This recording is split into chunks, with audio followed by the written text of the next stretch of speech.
Nagbigay ng mensahe si Coco Martin para kay Julia, puntes sa gitna ng muling pag-ingay ng intriga laban sa aktres.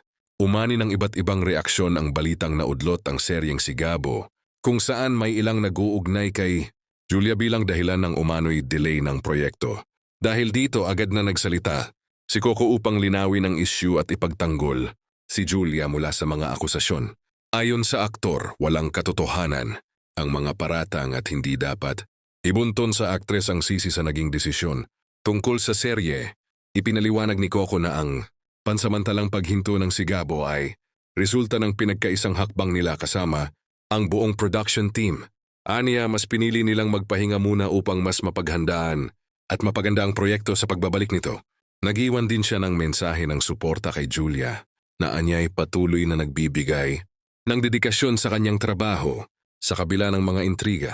Hinikayat din niya ang publiko na maging maingat sa pagpapakalat ng impormasyon at iwasan ng pagpapaniwala sa mga hindi kumpirmadong balita. Sa kabila ng lahat, nananatiling matatag ang samahan nina Coco at Julia, isang patunay na hindi basta-basta natitinag ng mga issue ang kanilang personal at profesional na relasyon. Patuloy namang umaasa ang kanilang mga taga-suporta na sa tamang panahon ay muling mapapanood ang kanilang proyekto at masusubaybayan ang kanilang pagbabalik sa telebisyon.